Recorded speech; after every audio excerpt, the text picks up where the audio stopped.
The statement from Pai Vikaukuranta in her capacity as President of the Assembly of States Parties to the Rome Statute of the ICC says the court's independent oversight mechanism was seized with a complaint and that the mechanism was mandated to address such complaints in an independent manner, fully respecting the rights of any persons concerned. She added that the IOM follows a victim-centered approach. Also says that in the implementation of its mandate, the IOM seeks the consent of any alleged victim of misconduct before proceeding with an investigation, and did so upon being seized with the whistleblower's complaint.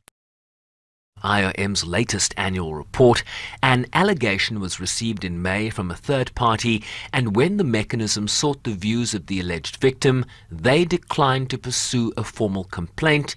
at which point it was suggested that any investigation could be referred to an external entity.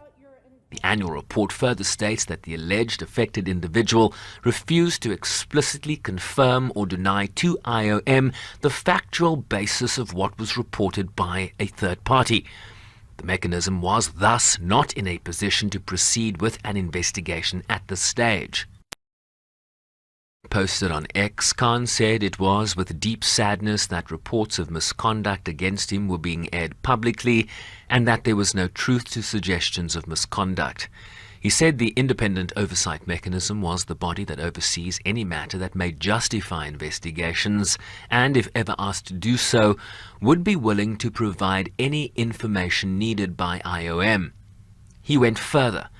adding that this was a moment in which he and the ICC was subject to a wide range of attacks and threats,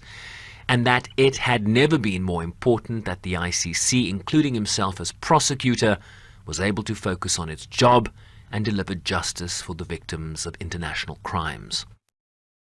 The pre-trial chamber of the court are currently reviewing a request filed by Khan in May seeking arrest warrants in relation to the ongoing war in Gaza, including for Israeli Prime Minister Benjamin Netanyahu, his Defense Minister Yoav Gallant, and 3 now deceased Hamas leaders, including Yahya Sinwar, who was killed by IDF troops on October 16th.